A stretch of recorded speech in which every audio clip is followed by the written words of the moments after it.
નમસ્કાર.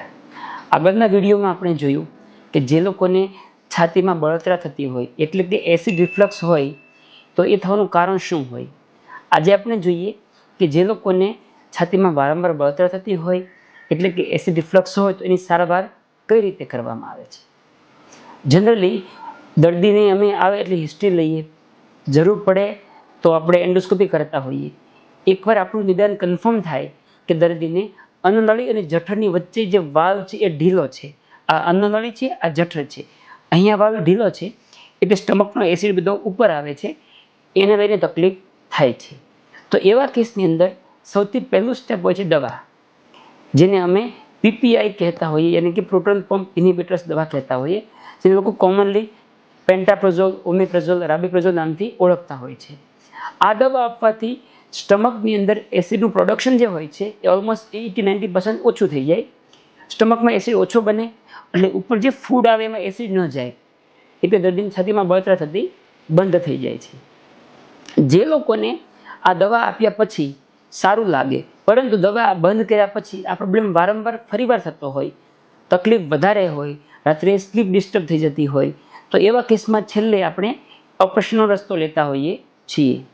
એ ઓપરેશનને ફંડોપ્લેકેશન કહેવામાં આવે છે, જેની અંદર આ જે સ્ટમક છે એની વોલ છે એને આપણે અન્નળી ફરતી વીંટી દેતા હોઈએ.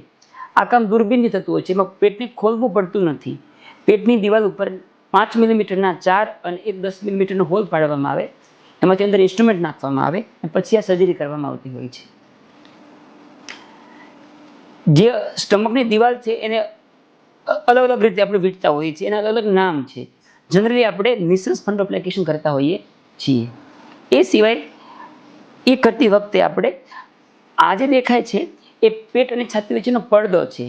ઘણા લોકોમાં પડદો વધારે પહોળો થઈ ગયો હોય તો એને બી આપણે સાંકડો કરતા હોઈએ છીએ. હવે આ હું તમને એક્ચ્યુઅલ પેશન્ટની સર્જરી બતાવું છું. આ ઓપરેશન અમે ખૂબ કોમનલી કરતા હોઈએ છીએ કારણ કે આ પ્રોબ્લેમ બહુ કોમન છે. અહીંયા છાતી અને પેટ વચ્ચેનો પડદો છે આપણે એને ટાઈટ કર્યો છે, પછી આ અન્નળી છે અને આ બી સ્ટમક ભાગ છે, એને આપણે અહીંયા વીંટી દેતા હોઈએ છીએ. આ સ્ટમક છે આપણે અન્નળી ફરતે લગાડી દીધું, એને સ્ટીચ મારીને ફિક્સ કરી દઈએ, દૂરબીનથી તે કામ થાય.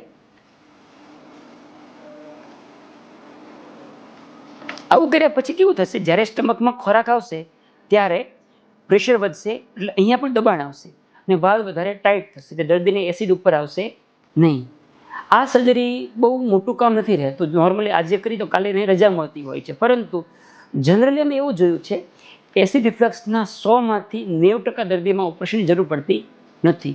માત્ર 10% દર્દીમાં જ એની જરૂર પડતી હોય છે અને જેમાં જરૂર છે એમાં જો કરવામાં આવે તો રિઝલ્ટ ઘણા સારા આવતા હોય છે. મોટાભાગે લાંબા સમયને કોઈ કોમ્પ્લિકેશન થતા નથી. ધન્યવાદ.